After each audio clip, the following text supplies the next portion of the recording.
Okay, let's try this again. So I got some feedback in chat that there was no audio. I just did a test video and the audio works fine. So these browsers sometimes, I don't know. It's like, I don't know what's going on. Anyway, test video worked fine. So I'm just going to go forward, people. What was I talking about? So, yes, I'm back. It's been a little while, and I said it might be. I've been really busy, more or less building a lifeboat to escape from climate change. And I would recommend all of you do something similar. I've talked about lifeboats and what those represent in practical matters for a while, and I am doing that here. Won't discuss it. Nothing wrong with what I'm doing, but I'm not going to discuss it. I don't have time. And yeah, besides. So, yeah, I said I would be back when I got stirred up about something. So here I am. I'm back. Once again, do an audio check for me. If the audio is fine, let me know. Otherwise, I don't know what's going on here. Do I need a new computer? I don't know. But anyway, so my wife pointed me to, why am I back? My wife pointed me to a video by Roger Hallam, who is the co-founder of Extinction Rebellion in the UK. Audio is good. Thanks a lot. Antonis Markidis. That sounds Greek. Are you Greek? We love our Greeks. Champions of civilization. Hang in there if you're Greek. Hang in there anyway. Roger Hallam yesterday, so today's the 21st, March 20th, relative to this recording, came out with a video on YouTube called We're Going Extinct. Provocative. So Roger is in prison. I think he's been there a while, actually. And I imagine that's really hard on a person to be in prison. And what has he done wrong? I don't even know what they imprisoned him for. It was probably disrupting some part of commerce, right? He was probably getting in the way of capitalism.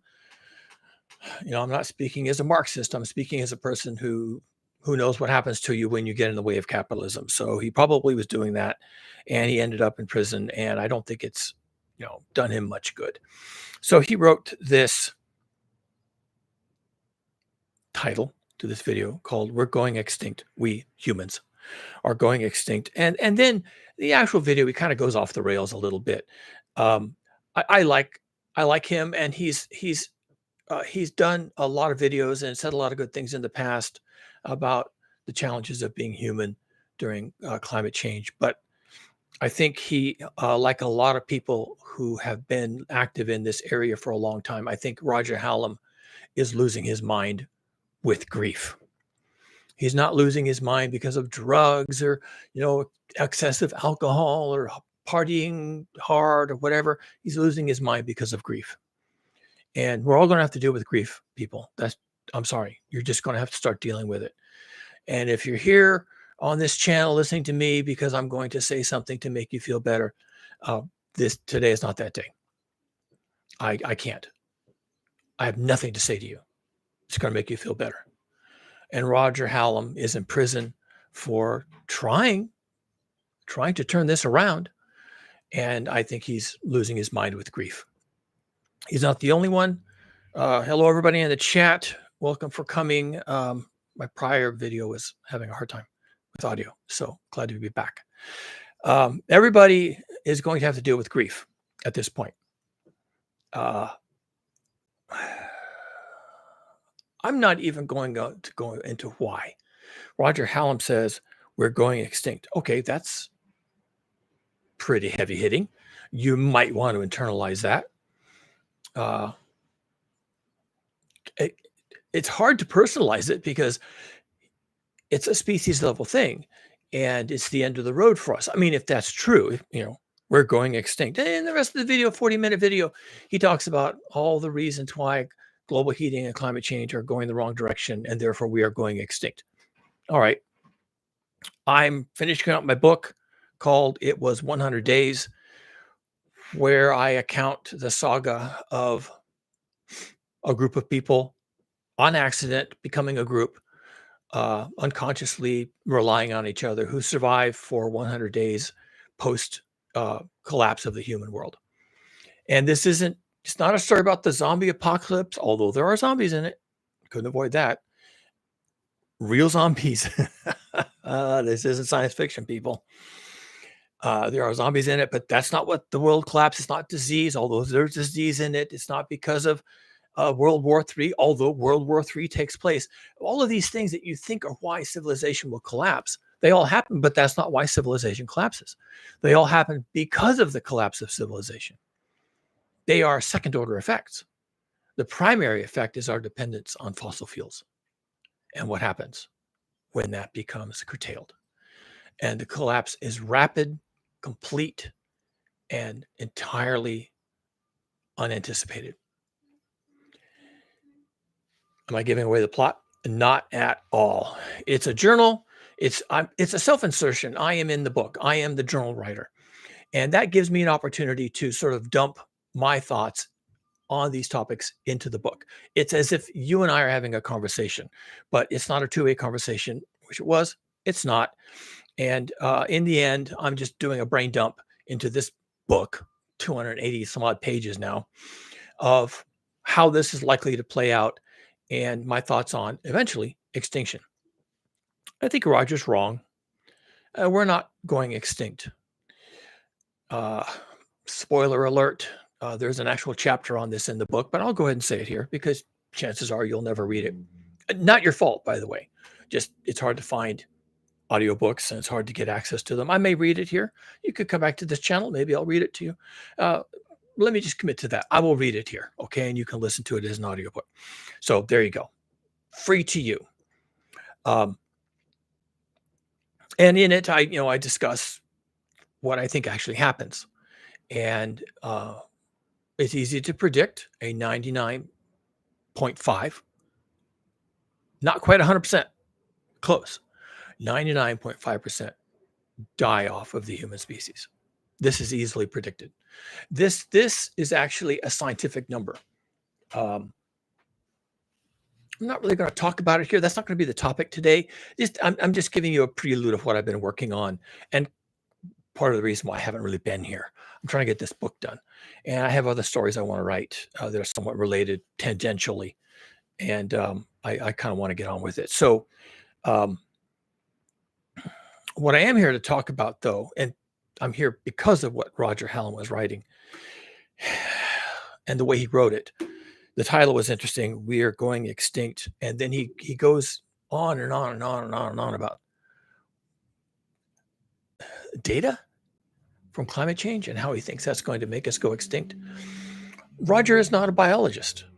The things that drive us extinct, again, that's not the topic today, but it's hard for me not to talk about this, okay? I'm a biologist. I know why things go extinct. It's in the book. It's in the book.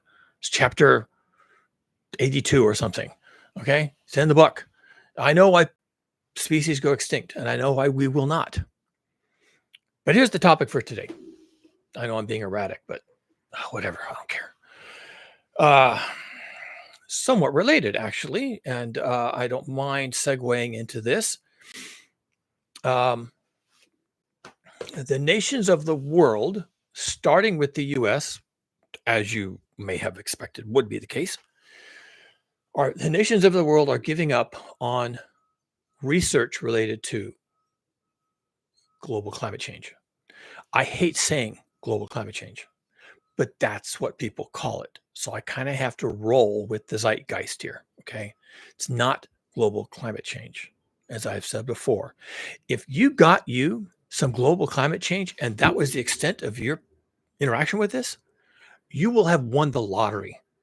If all you got, where you live, what you're doing, in your situation, if all you got was some climate change, you have no problems. That's not what's going to happen to you. What's going to happen to you is physics. It's called global heating. The heat, you will not escape the heat. No one's going to escape the heat. Some people will be a little better off than others, but nobody's escaping this. This planet is getting hot. Oh, that's right. The WMO, World Meteorological Organization, what is that? UN? I think that's the UN. Just released their annual report concerning the prior year, 2024. And in their annual report concerning 2024, they said a few things that were actually, like everything else, completely predictable. Absolutely predictable. They said them anyway. Thank you very much for the effort, but these were completely predictable. The report states that 2024, and you can look it up yourself. There's videos all over the internet right now, all over YouTube about the WMO annual report on 2024. I should have a link for you. Maybe I'll go back and edit the details in this video, but it doesn't matter. You can look it up yourself. WMO annual report on 2024. 2024 was the hottest year on record in the human record, right? I mean, how long have we been doing records? This is science, right? So not a long time. We have proxy records like in ice cores and tree rings and some other things that we can point to that's not instrumental, like having a thermometer and looking at the thermometer saying, oh, it's hot. Okay. It's not that kind of instrumental, but it's a different kind of instrumental. It's proxy data. So combining all that, 2024 was the hottest year on record. And I wish I had the report in front of me. I think I recall them saying something like in 800,000 years. 2024 was also the highest level of CO2 in the atmosphere, again, ever. Here's something that's going to be interesting, and this is absolutely critical to my thoughts on this and Roger Hallam's thoughts on this. Okay, I'm going to save you. This is the TLDR version. The problem is this: the CO2 levels in the atmosphere. I hate numbers. Stick with me. The CO2 levels in the atmosphere, the levels as measured in a lab on Mauna Loa volcano in Hawaii, more on that in a bit, are going up. The CO2 levels are going up. I first saw that chart when I was still a graduate student in university. And the professor, I was in an ecology class. I took all their ecology classes. I'm an ecologist. Came in with this chart and he showed it to us. And he says, well, this is CO2 levels for the planet Earth. What do you think of this? And we talked about it. It was 30 years ago. Okay. Maybe more. And we kind of didn't know what to make of it. We're biologists. CO2 in the atmosphere is part of our thing. That's in our wheelhouse because carbon dioxide is part of the biological cycle. You know, plants take it up, animals put it out, and there's this cycle of life and all this kind of stuff. And so he put this Keeling curve up on the projector at the front of the class and said, what do you think of this? We talked about it. We couldn't make any sense out of it. That Keeling curve, Keeling, Keeling curve, Keeling curve. Everybody's seen it. It's iconic. Okay. We've lived with this thing for 40, 50 years. The Keeling curve shows the level of carbon dioxide going up, but it's not a straight line. It's not a straight line. The line is curving upward. That's called acceleration.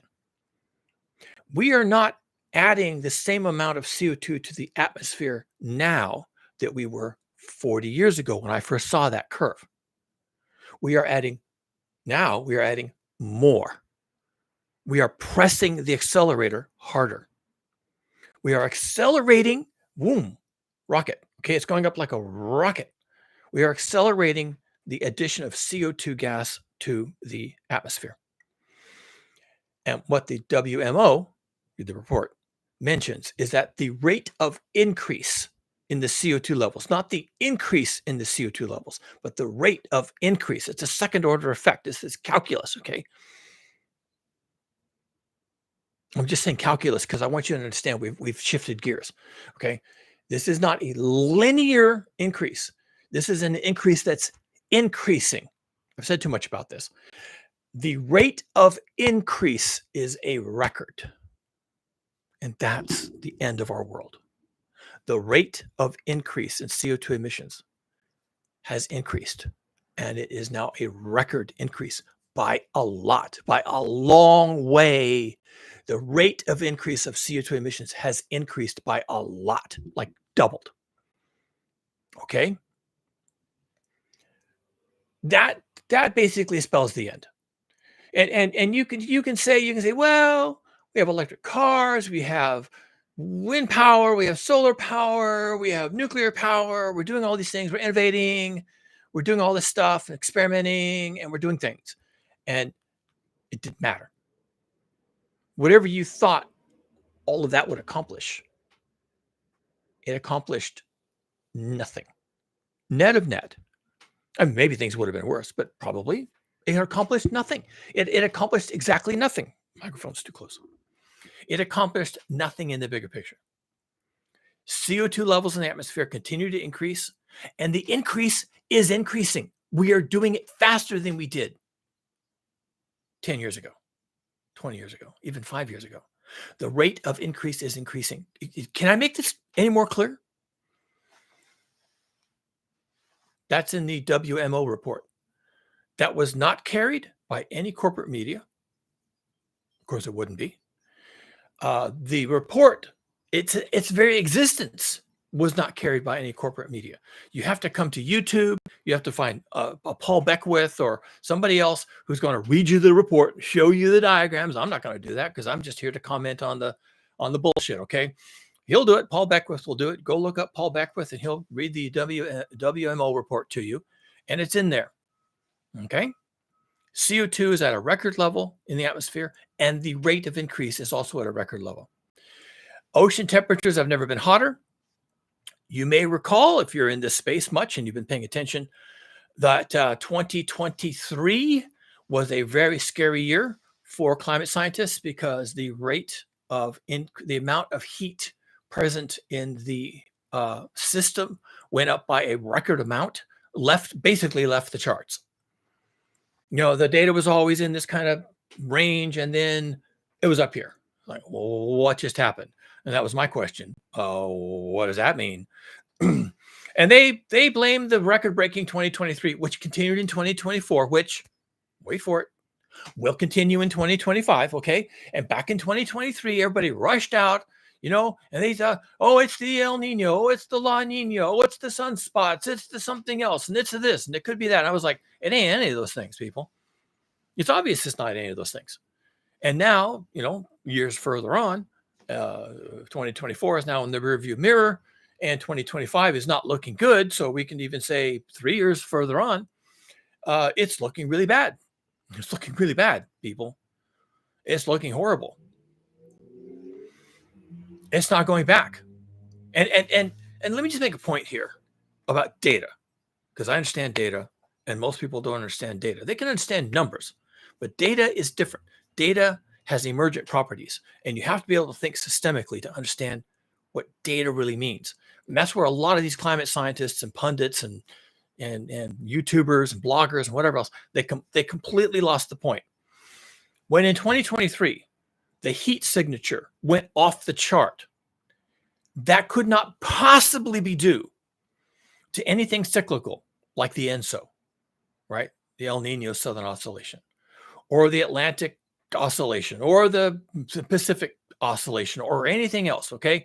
It had to be due to something that was new, impactful, and likely permanent. I still, to this day, I have not heard a compelling rationale for what happened in 2023 when we left the charts, when we were off the edge of the map, and we remain off the edge of the map. I have not heard a compelling argument. In fact, it's the people who would give you such an argument have been suspiciously quiet. And the reason why is because they don't have one, because there isn't one. There is no argument. There's no theory for why this has happened. I have a theory. I am an Earth system dynamicist. And I'm here to tell you that the Earth system has been blown to rat shit. The Earth system blew itself to pieces. We will know in hindsight. That's how science works a lot of the time. You look back and you finally see a pattern and you say, aha, it must have been this that caused all this other stuff. But that's in hindsight. 10 years from now, if we're still doing climate science, and I'll be getting to that in a moment, here's my notes right here. If we're still doing climate science 10 years from now, we'll be able to look back and maybe, possibly, I don't even know, determine what happened in 2023. But it doesn't matter. It happened. And now we have to cope with that. Now we have to deal with that. Oh, the changes that people thought. Now, when I was a graduate student and I saw the Keeling curve, they were talking about climate change, being an impending thing in 300 years. And then when the IPCC reports started coming out, then they started talking about this mythical year 2100. Okay, well, that's less than 100 years, right? That's worrying for future generations. And then more recently, they were saying, oh, we have to get off of fossil fuels by the year 2050. Well, that's pretty soon, right?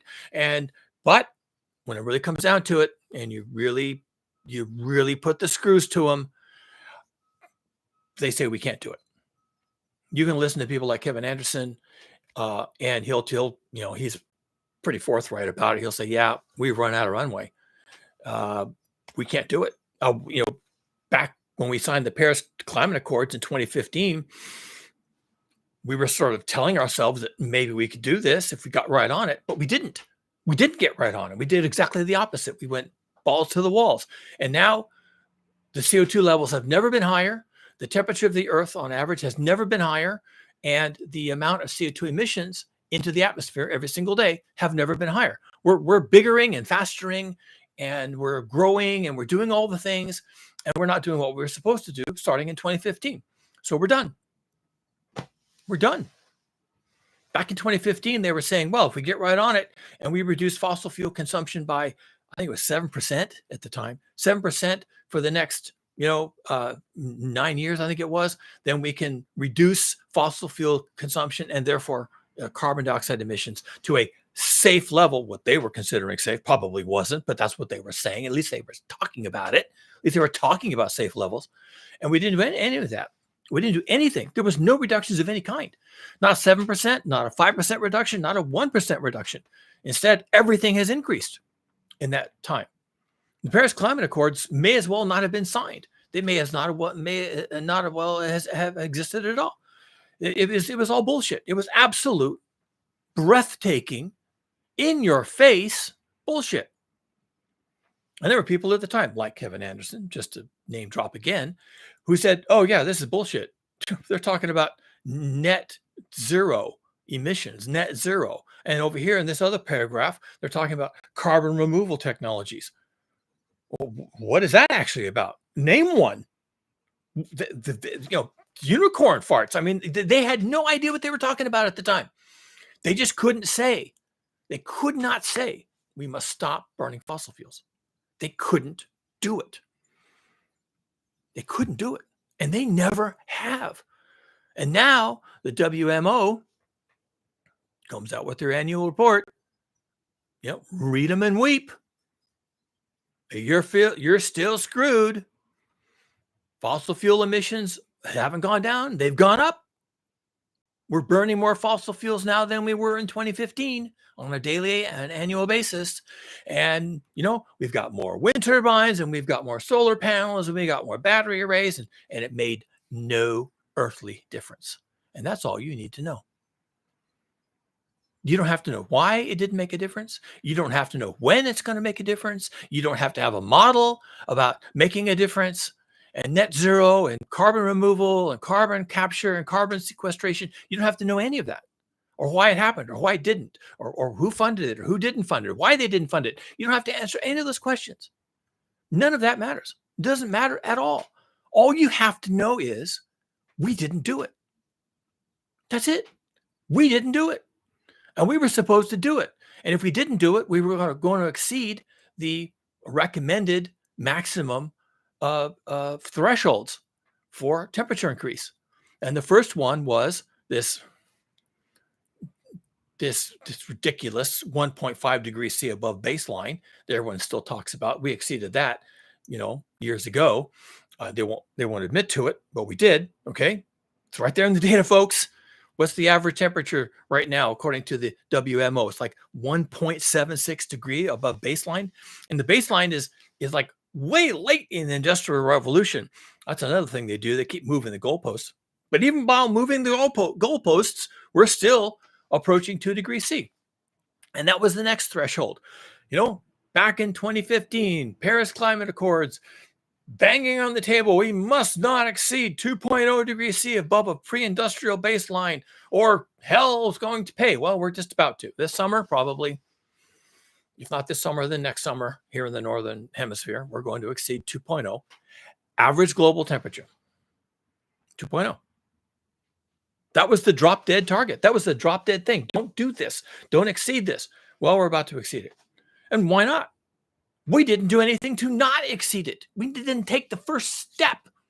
Oh, but the wind farms. Oh, but the solar panels and the batteries and the electric cars. No, none of that stuff counts. What counts? What is it that actually counts? Not all of your alternatives and being vegan and traveling one less time per year to Disneyland. What actually counts is leaving fossil fuels in the ground. That's what counts.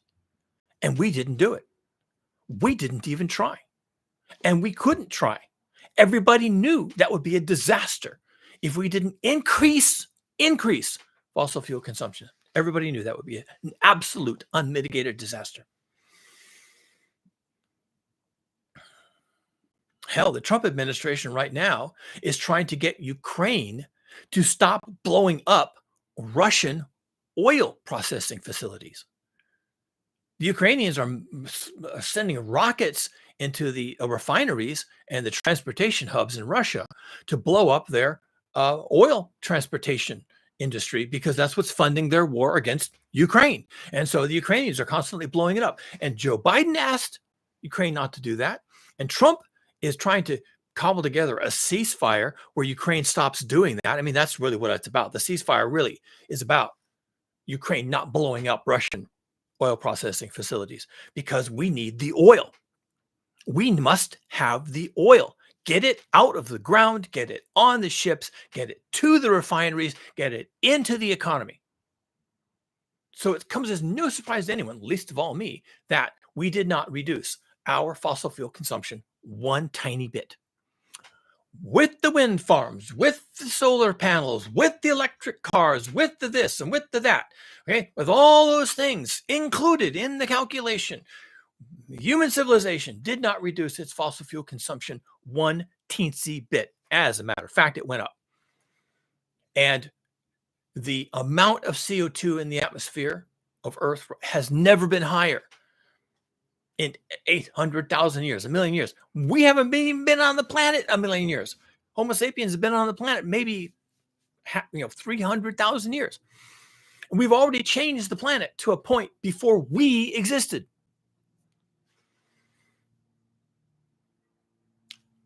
And the rate at which we are changing the planet has also increased. We have discovered ways to make the situation worse faster. There you go. So the real topic today, 30 minutes into the video, I want to talk about these notes I've been collecting. I have 5 bullet points here describing how the Trump administration, along with people like Elon Musk and I don't know, I think it's really the two of them. Also the cabinet of the Trump administration. So there's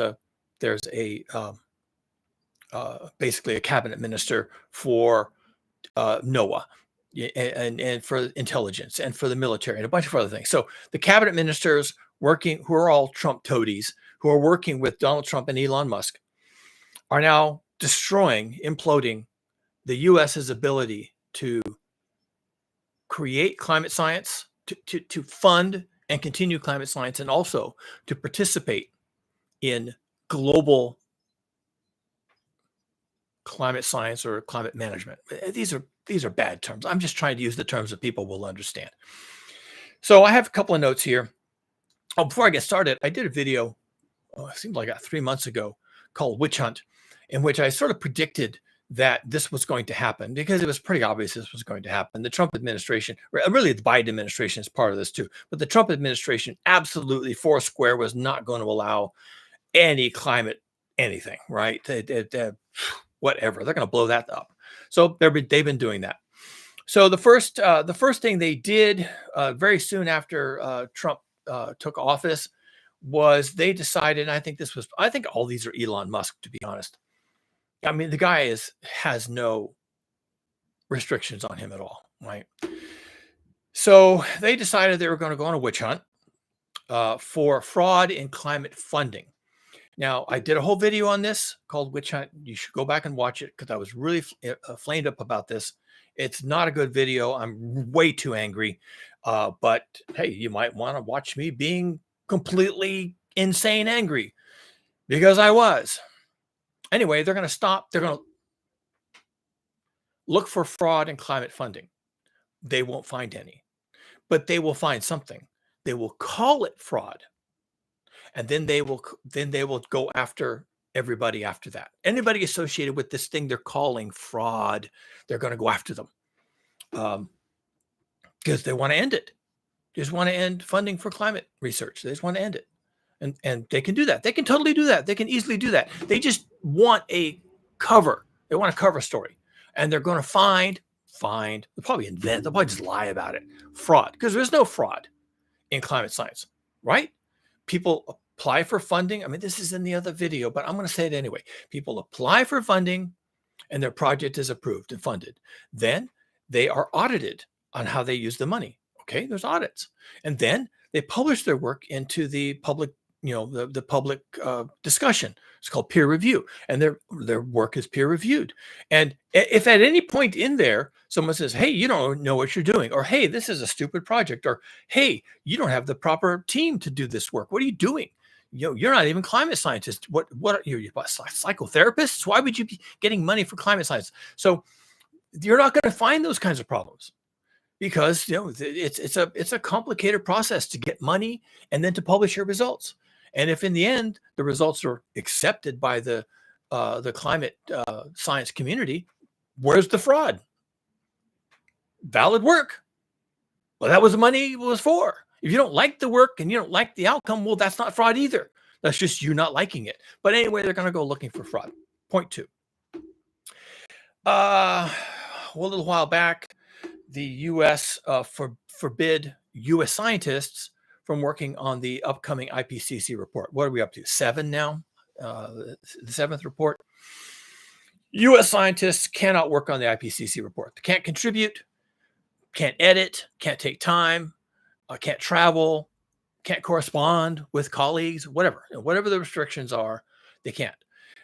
My guess is it's not just U.S. scientists, like scientists working at NOAA or the National Weather Service or, other departments, EPA, whatever. My guess is it's anyone who's funded by the U.S. government. And a lot of research at universities is funded by grants and similar programs funded by the U.S. government. So my guess is you're a U.S. scientist if you touch any public money for any purpose of anything you've ever done, ever, including travel, publication costs, anything. If you got any money from the U.S. government for any of that, you are a U.S. scientist, in quotes, and you can't participate in the IPCC report. So the IPCC report is probably done. It's probably done. Without the participation of U.S.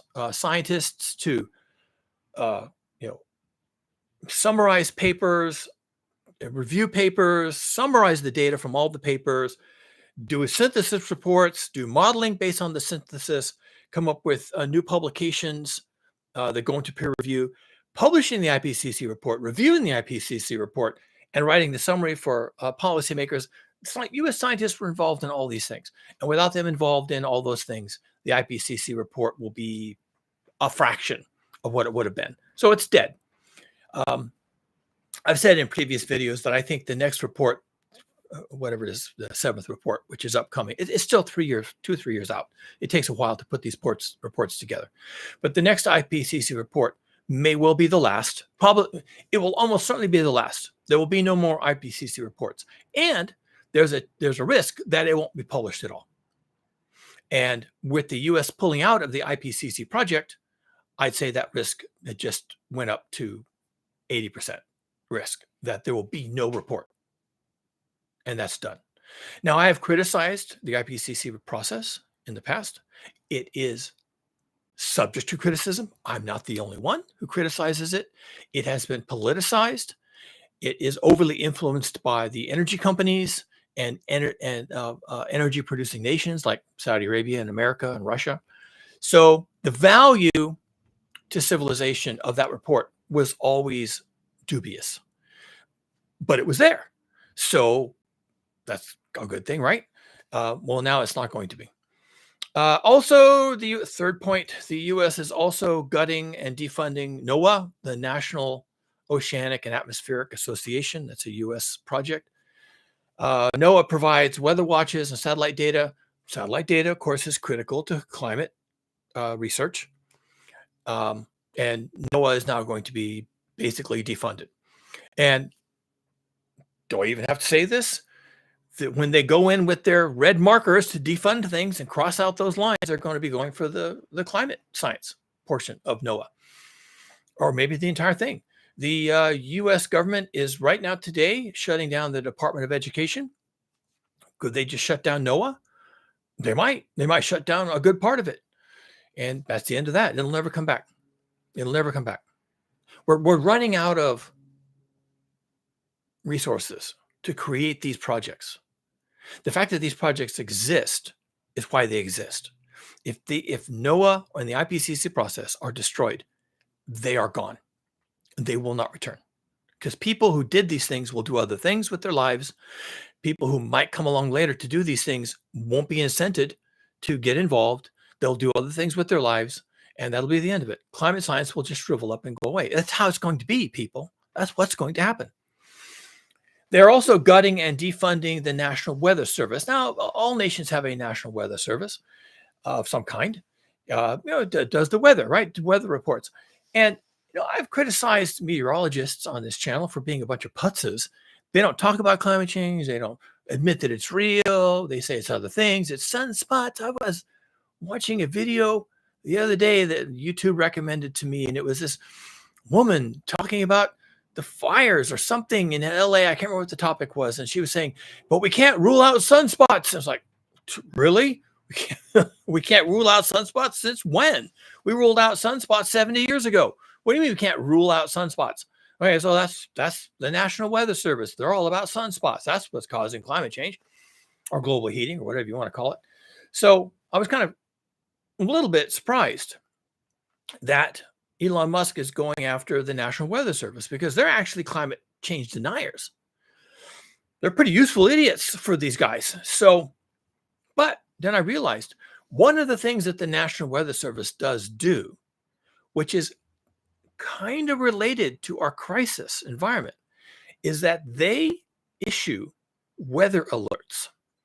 They issue warnings that it's going to be extremely hot or extremely cold, or it's going to be very large hail, or there's going to be a tornado outbreak. And working with NOAA, who has the satellites, the National Weather Service takes that data, synthesizes a report, and issues a report, kind of a weather report, but it contains messages about extreme weather. And I have a feeling that they're going after the extreme weather. I think they're just going to shut that down. Now, I don't have any evidence for that, but if I was them, that's exactly what I would do. No warnings about anything. No discussion.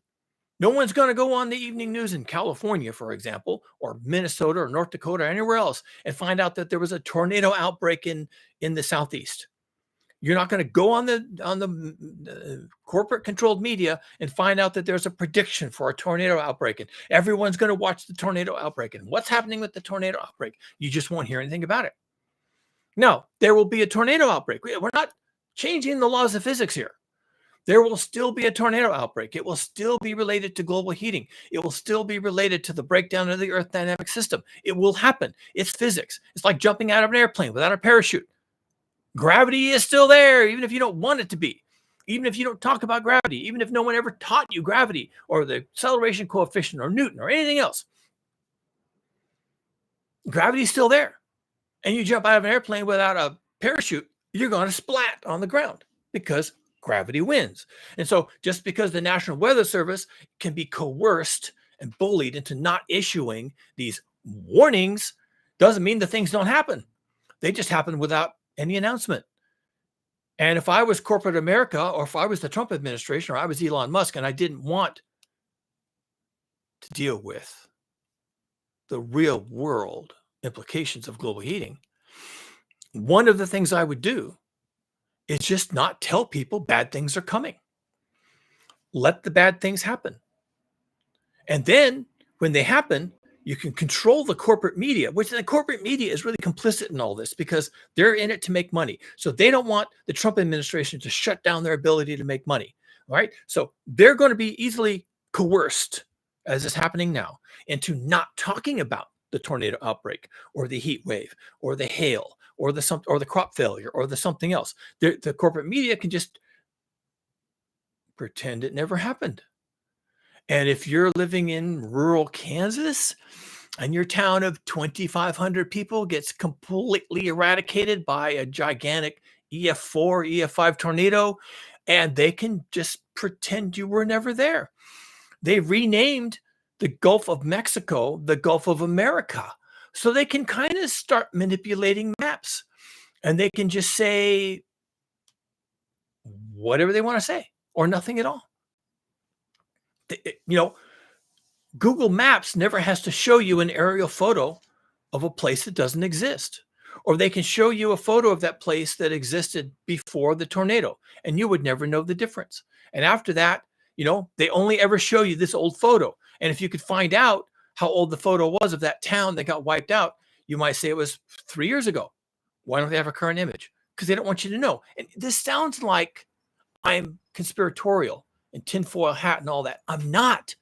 I'm trying to teach you something about information warfare, narrative warfare. They're playing information and narrative warfare. And that's why they're going after the National Weather Service. Narrative warfare. They don't want you to know. They don't want you to talk about it. They're scared to death of what's coming. They just threw you out of the back of a plane without a parachute. And they're scared to death that you're going to notice that gravity's real when they've been telling you it's not. They've been telling you there is no gravity. Jump out of the plane. You'll be fine.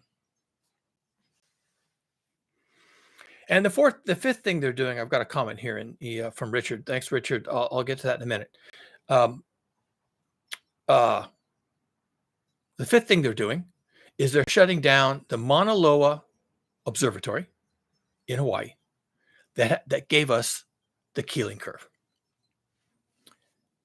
When I was a graduate student, my first introduction to this was a picture of the Keeling curve. And that was a long time ago.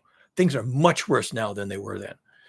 So the Keeling curve, which is measured and plotted on the top of this extinct volcano, the Keeling curve is iconic.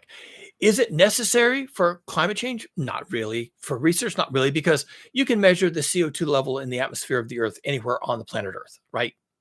They can measure it in Germany. They can measure it in Australia. They can measure it.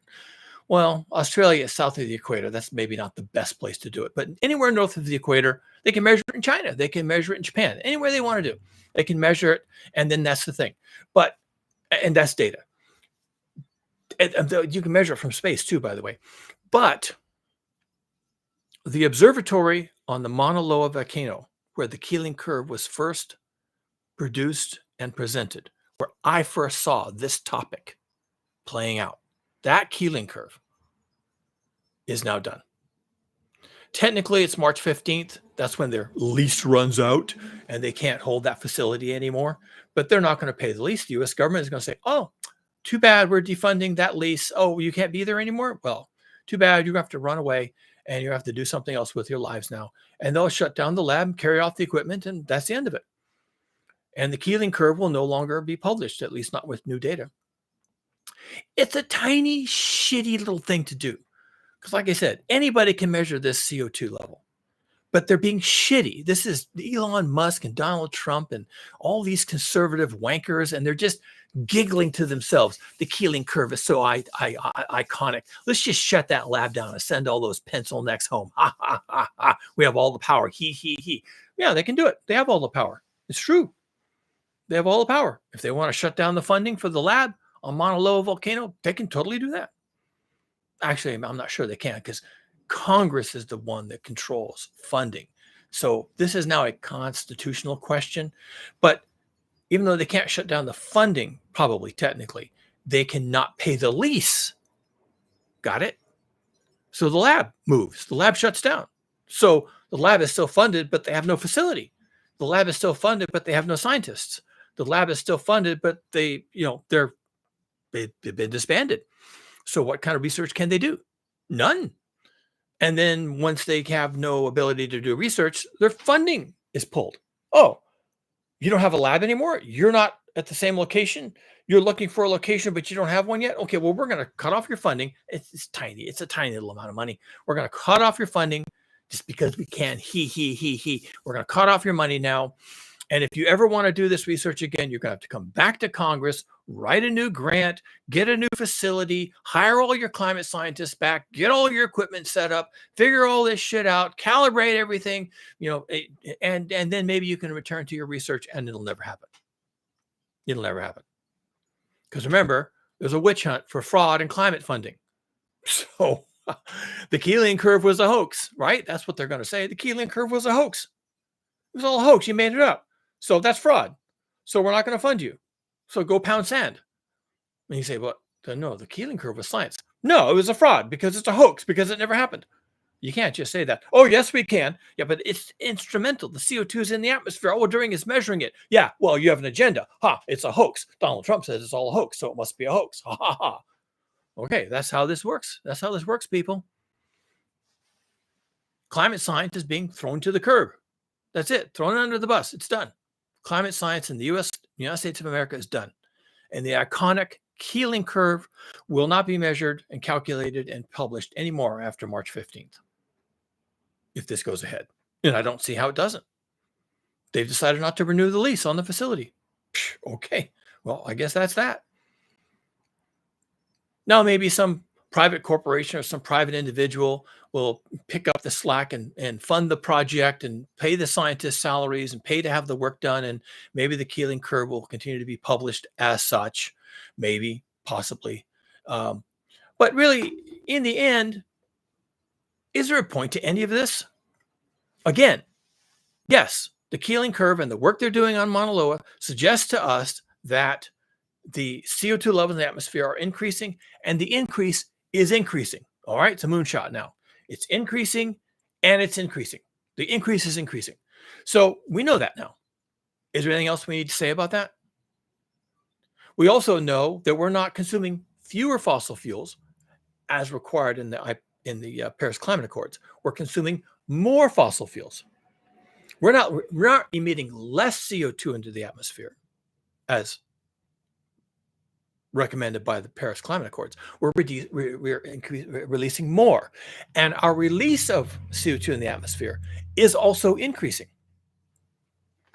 The planet isn't getting cooler or stabilizing at a particular temperature. It's getting hotter. And the rate at which it's getting hotter is increasing. Do you see the theme here?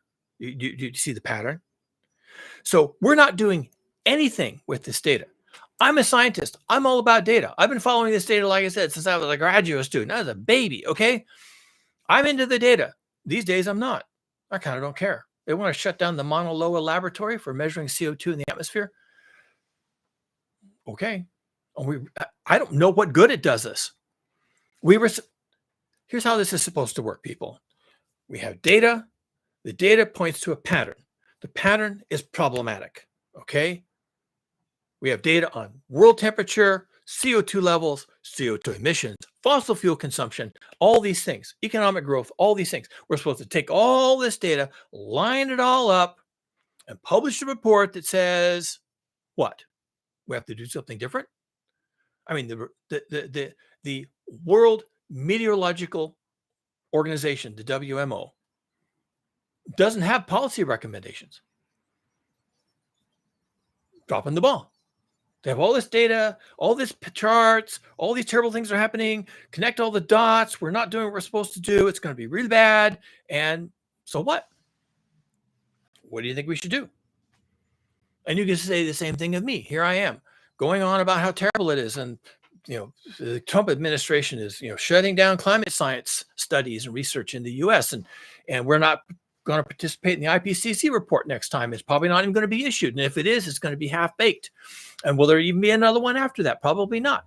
And maybe the COPs, the Conference of the Parties, so named, like what are they even about, right? We don't even know. Can't tell from the title. It's supposed to be discussing how we're going to tackle climate change. That's what it's supposed to be about.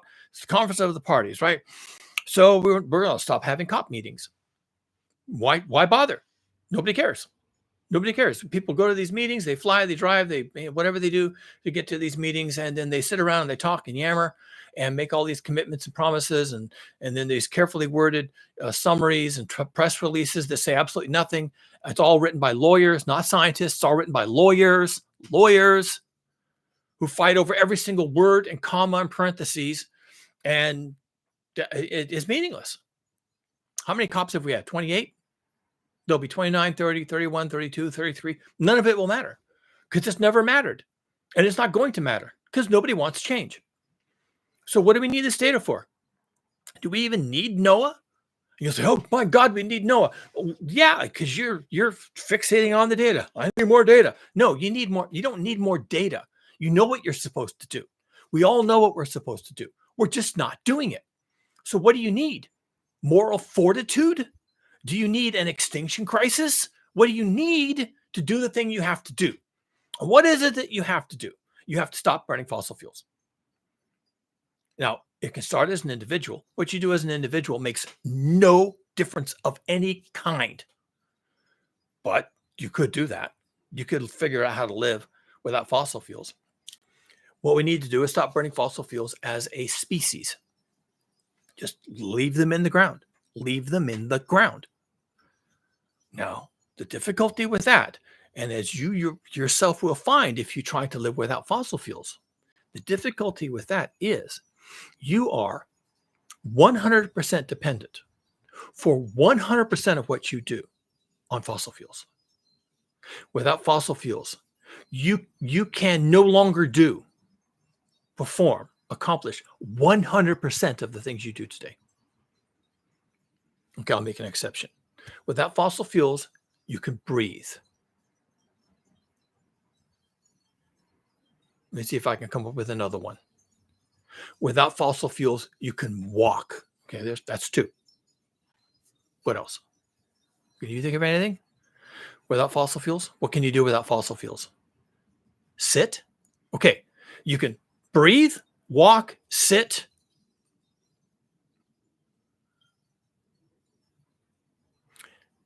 If you can find a fruit tree, you can pick a fruit off a fruit tree. That extends to berries, if you can find those. And I'll allow for nuts, okay? So if you can find food in the environment, growing wild, you can eat what you can find. So I will allow for that. Only if it's not an orchard or a vineyard maintained by fossil fuels, meaning tractors, employees, fertilizer, pesticides, irrigation water. So long as that's not involved, if it's just a grapevine growing wild in the forest down by the river where it has all the access to water it wants, you can pick those grapes and you can eat them. You can do that. So what can you do without fossil fuels? Breathe, walk, sit, eat anything you can find in the wild, provided that it's not modern agriculture. Those are things you can do. I can't think of anything else. The reason we can't stop this freight train, the reason we can't stop this journey over the Seneca Cliff is because 100% of everything we do, 100% of the time is dependent on 100% access to cheap and available fossil fuels. 24/7, 7 days a week, 365 and a quarter days a year, forever, until we're gone. That's how it is. And Roger Hallam, in his video, We're Going Extinct, I didn't listen to all of it. I listened to most of it. He doesn't even get to that point. And a lot of these activists, they don't get to that point. Now, I can get to that point because I'm a biologist and I'm an engineer and I'm a physicist. Okay. I have a deep, deep comprehension of the science of the Earth's dynamic system and where we are in it. My comprehension of this is comprehensive. And we are completely dependent on fossil fuel consumption for everything. And that's why we can't stop. And we won't stop until we are stopped.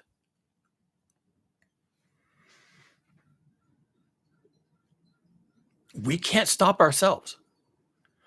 We will stop. We will be forced to stop this. We will be. We will completely screw it up. We're going to keep doing what we're doing. Despite the windmills and despite the solar panels and the electric cars and the charging stations and the vegans and the fake meats and everything else, despite all that, we're going to continue to consume fossil fuels, increase our consumption of fossil fuels, and increase second order effects, okay? Until we can't. And what stops us? Physics. You can jump out of an airplane without a parachute and you can fly. You'll have the most brilliant flight experience of anyone who has ever flown, which is very few people. Until what? Until you hit the ground. And why did you hit the ground? Because of physics, because gravity is real. And you'll be marveling at your freedom as you fly through the air straight down. And then it stops abruptly because you hit the ground because of physics. And that's the same thing with us. We're flying high right now, but we have jumped out of an airplane without a parachute. And it's an illusion. We are going to hit physics. We're going to hit it hard. We are already hitting it hard. And it only gets worse. And it only gets harder. And it only happens more frequently. We are hitting the laws of physics. Now, I could talk about how we're doing that and what that looks like. I could give you examples. I could do a Roger Hallam and I could have all these long lists of things and this happened and then that happened and this thing. And people could just say, yeah, well, whatever, those things happen all the time. So I'm not even going to bother. I know what's happening. I'm a biologist. I'm an engineer. I understand the Earth dynamic system. I'm telling you, it's killing us. And it's just getting started. This process of murdering us has just started. Roger Hallam says we are going extinct. I have written the user's manual, 280 pages on how we go extinct, exactly in detail and why it happens. Except I think we don't. Oh, it's going to be ugly. It is going to be hair raising. It is going to leave every living human being with PTSD. It is going to cause generational harm. It's going to take us generations to emerge from this. And we don't even stop emerging until the physics is done with us. That could be 100 years from now. We could have 100 years of absolute crushing annihilation because of physics, not because I'm biblical and end times and the rapture. I'm not doing any of that. I'm saying because of physics, because of the processes that we have set in motion, because of what we are doing with fossil fuels and the emissions that we continue to pump into the atmosphere, because of what we are doing, that we know we are doing. This is not a mystery to anyone. Shouldn't be to you, and it isn't to me. And the WMO just came out with the definitive report about 2024. Go read it. Cry your eyes out. We are doing this. And because we are doing this, the Earth dynamic system is responding in kind. And it will continue to do so. And we can't stop. And it can't stop. And we have been thrown out of the airplane without a parachute. And this will continue until it can't. And we are already in the jaws of disaster. We are on our way.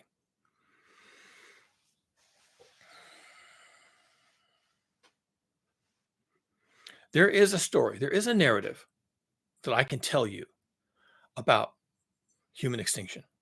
It's in the book. I'm flogging my book. Sorry. I'll read the book for free on here, okay? You'll get a chance to hear the book. It's in the book. And there's a place in the book where I do make a case for near-term human extinction. I can see it. I don't think it's likely. Even the scenario I outline where it's close is just close.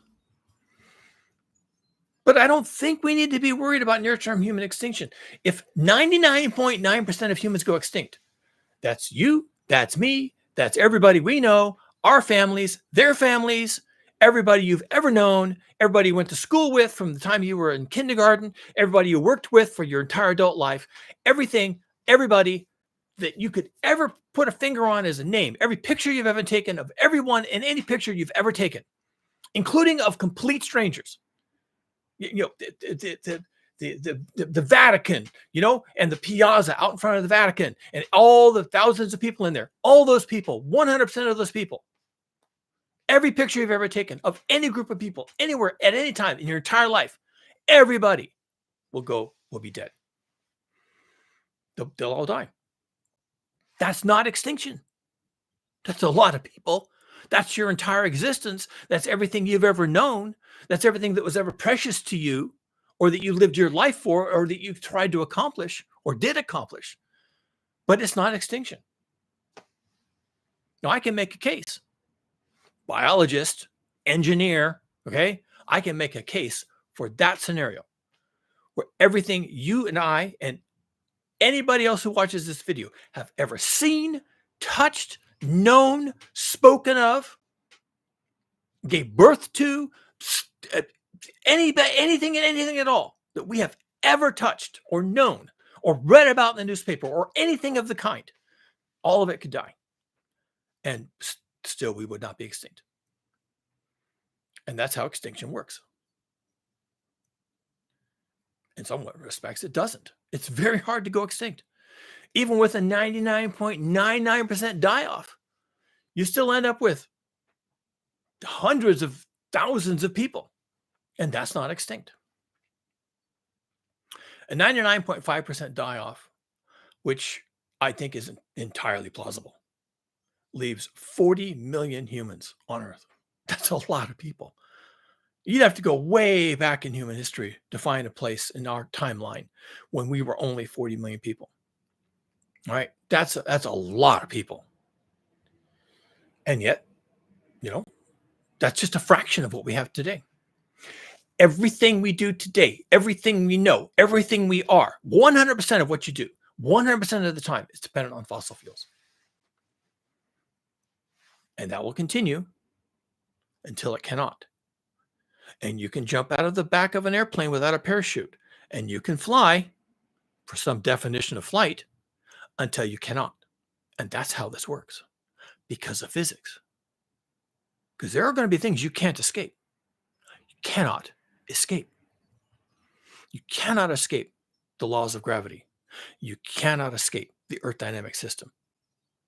Even if you go to Mars, you're going to have to take some part of the Earth system with you to survive there.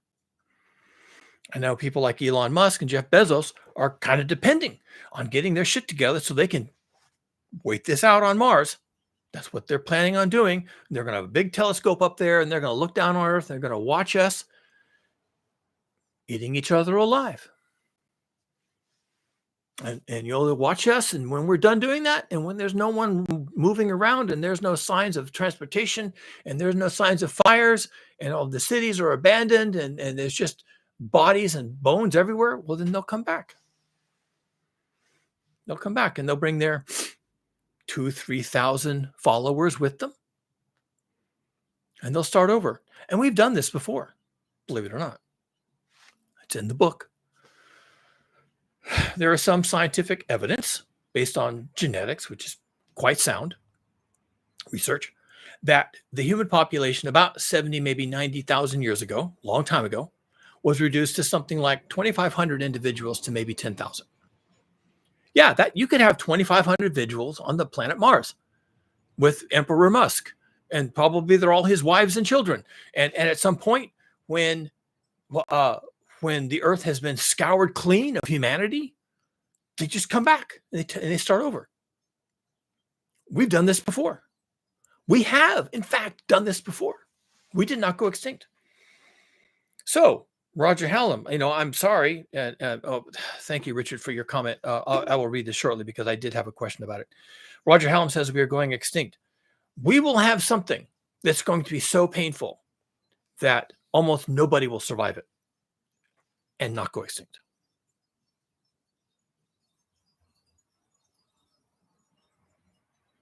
It's like jumping out of an airplane without a parachute, hitting the ground, and some of the bacteria in your gut survive. Some. That's it. Of course, that's not human, but you get my drift, right? Some part of you that jumped out of that airplane will survive after you hit the ground. It's like that. That's what's going to happen to us. Some tiny part of us will survive after we've hit the laws of physics. Thanks for your comment, Richard. I think Roger Hallam was imprisoned for blocking the M25 motorway, the ring road around London. The punishment seemed highly excessive. I agree. 5 years in prison, reduced to 4 years on appeal. Excessive? I don't know. Are there other words we could use? We're running out of superlatives on these things. Is defunding NOAA excessive? Is defunding the NWS excessive? Is defunding the Mauna Loa research facility on studying CO2, is that excessive? It's I don't know what, it's obscene. It's obscene. It's obscenity. It's dehumanizing. It makes us like this is the worst side of humanity. Yeah, excessive.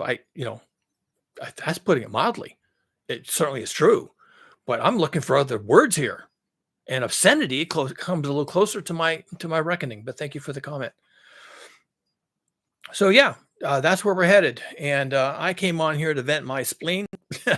I did it. Thank you very much for that. Again, the book is about done. I will probably start reading it on here soon enough. So if you haven't subscribed, you may want to. You get a free audiobook. How often does that happen? And I don't know. I'll probably post it on Amazon, publish it on Amazon. What's it called? Amazon Books. I don't know what it's called. It's self-publishing. So I'll probably do that. And it's been an interesting adventure writing something that large. Like I said, about 280 pages at present, probably be closer to 300 before I'm done, 290. And it's the best I can do on the topic of near-term human extinction and what happens to us at the end of the road. Hopefully you'll enjoy it. And I'm ready to move on to other things. I am really busy these days. Again, you should be too. Probably most people won't have the resources to do the kind of work I'm doing right now. And wow, I'm sorry, because we have work to do just to survive this.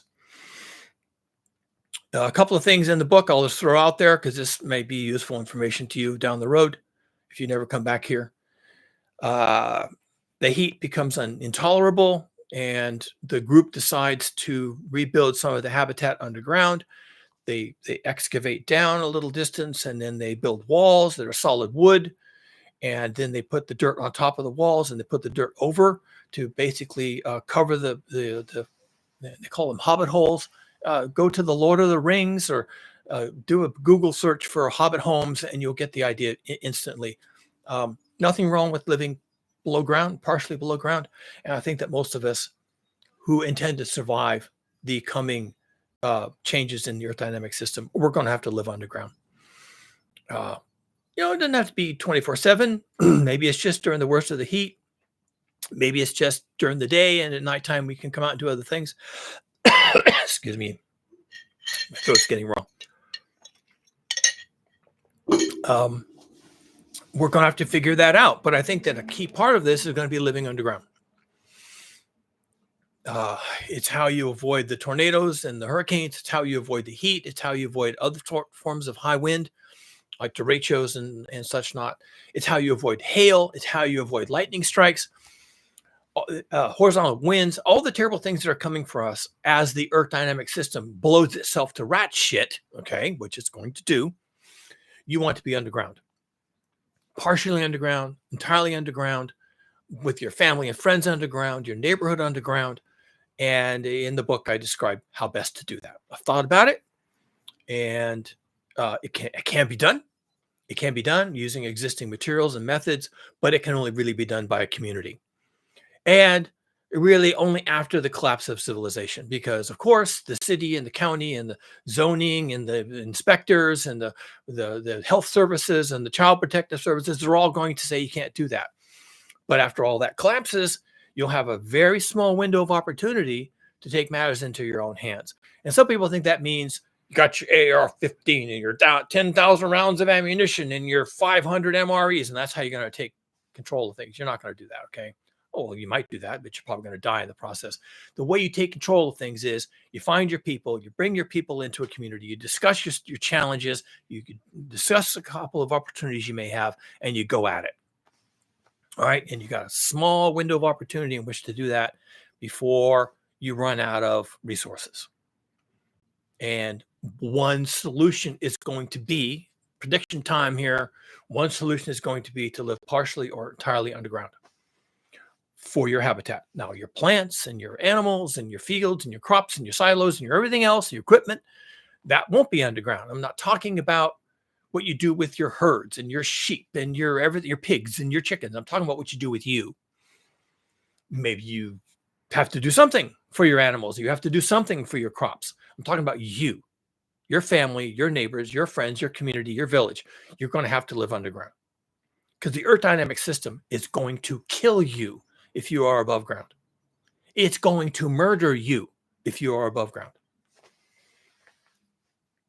I don't know how else to say it. That's just how it's going to be, folks. And you don't have to do something about that right now, but you have to start thinking that that's going to be your only solution, because we are not going to stop consuming fossil fuels. We are not going to stop the increase in CO2 emissions. We are not going to stop the increase in CO2 in the atmosphere. We are not going to stop global heating. We are not going to stop climate change. We are not going to do any of the things that we have to do. We have jumped out of the plane without a parachute. We are going to fall. We're going to enjoy the flight and the freedom, and then we're going to hit the ground because of physics. That's how that shit works. And when we hit the ground because of physics, then you're going to be in a different world. Most of us, given how that works, will probably have perished in that world. And where they go after that, I don't know. Maybe they go to some greater place, or maybe who cares where they're going? They're gone, right? They jumped out of a plane without a parachute and it didn't work out. Some very few of us will have a different experience. And when we hit physics hard at terminal velocity, some of us, by some miracle, will survive it. And then you pick yourself off the ground, dust yourself off, and say, well, that was weird. They said physics was a hoax. I guess it wasn't. But look, I'm kind of the only person left here. That guy didn't make it. Those people didn't make it. Holy smokes. Everybody jumped out of the plane without a parachute. And turns out physics was real.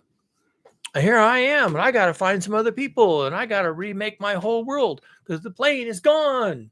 I can't get back up there. And the plane is our modern world that we had to jump out of without a parachute because of the changes in the Earth dynamic system.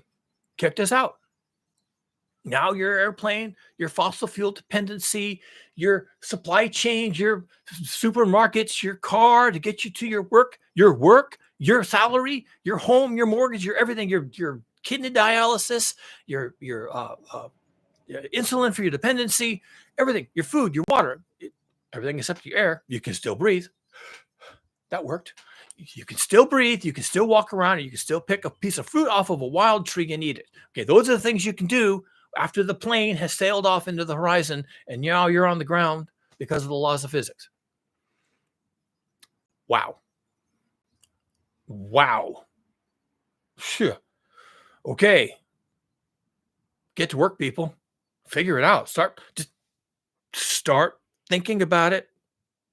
Just think about it. Just think about it.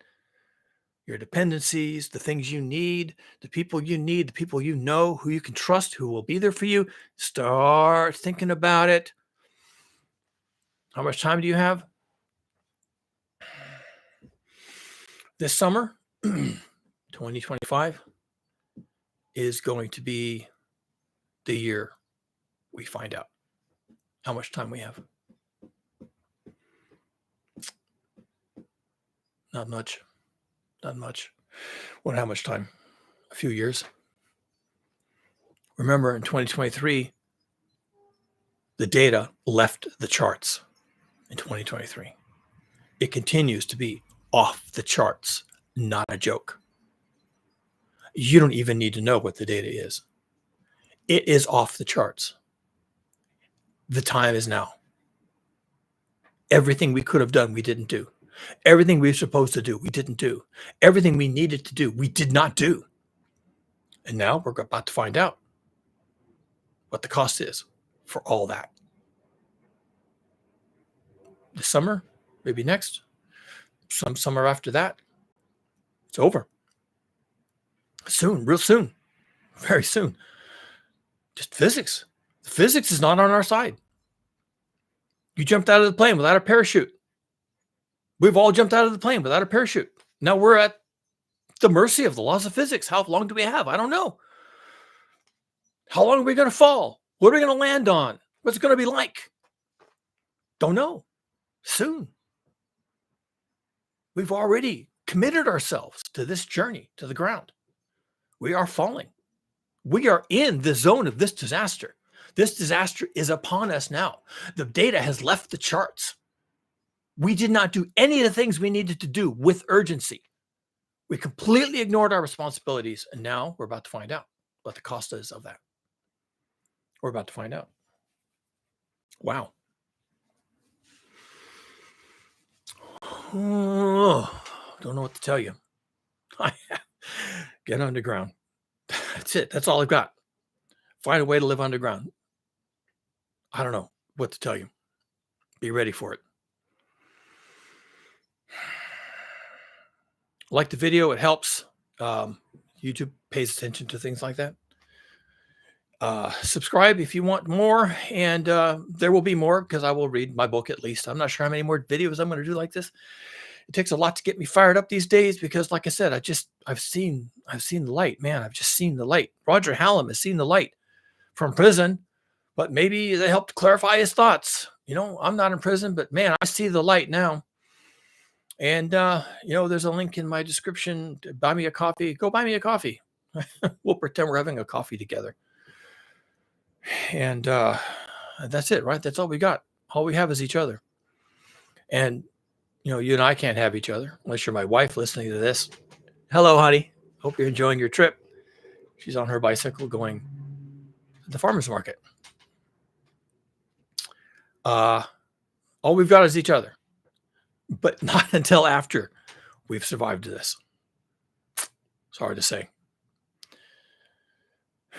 At least think about it. At least think about your dependencies on all of this. And my recommendation that the only thing you're going to be able to do without fossil fuels is breathe, walk, sit, and pick an apple off of a tree. That's all you can do without fossil fuels. You can't drink unless you live near a river. So you can walk to a river and drink. I got to be done. I got to stop here. I enjoy these conversations when I have them, and I enjoy you people showing up. If you have any comments or questions, for that matter, leave them in the comments against the video, and I do read comments eventually. I get around to it, but I appreciate you being here, and I appreciate your attention to this topic. And I don't know how we're going to proceed without data. You just have to remember what I'm telling you, that it's here. The day that we feared, the day that the data pointed to is here. You don't really need the data anymore. You just need to know that it's here. We'll end on that. Hope you all have a great day. Don't get too bummed out about this. This is a call to action. Start thinking. very, very clearly, very clearly about all of this and everything I've said. Think very clearly and honestly about your situation. The ground is approaching. Gravity won, and we're about to find out. Bye for now.